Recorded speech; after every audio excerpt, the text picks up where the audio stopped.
This is your macroeconomic video for labor force calculations. So now that we understand the three basic categories that people are placed into for employment statistics, we can now figure out how to calculate a couple of really important pieces of data. So there's two main equations that you'll need to memorize for this. The first one we're going to do is the unemployment rate, sometimes referred to as the U rate. This is the typical unemployment rate that the media calculates and, of course, tells us every 3 months. It is the number of unemployed people over the labor force. Remember, the labor force is employed plus unemployed. Then you multiply that by 100 to give you a percentage. That's the percentage of the labor force that happens to be unemployed, which are, again, people who don't have a job currently but are actively looking for one. The second one is labor force participation rate. This is labor force over the adult population. Remember, adult population is all three of those categories added together, everybody over 16. You multiply that by 100 to give you a percentage of the people over 16 that are either willing to work, able to work, or are currently working. This tells us the portion of the age group who is allowed to work, how many of them are actually either working or wanting to work. So as a lot of retirees in the baby boomer generation retire, we're going to have a bigger retirement population. So our labor force participation rate is going to go down, meaning there'll be fewer workers comparatively to people in the retirement or not in the labor force category. Some other terms that you might come across. The first one is discouraged workers. A discouraged worker is somebody who's willing and able to work, somebody who might actually want to work, but is currently not looking for a job.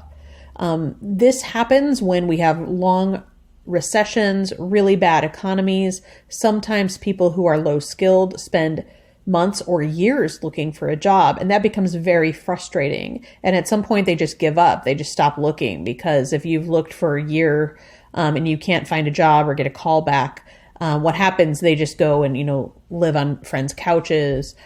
So when they're surveyed about whether they're actively looking for a job and they're not, these workers are counted as not in the labor force category instead of the unemployed category, even though they would probably take a job if somebody handed them one. The second group is underemployed. Remember, with the labor force statistics, anybody who is working, even if it's only a few hours a week, is considered employed.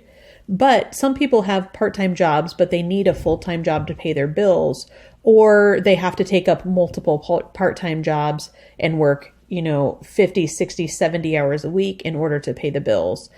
These are people who are underemployed, people who want to work more hours, or people who are working at jobs below their skill set and education. So a college student with a college degree takes up a job as a bartender because they can't find a job in engineering.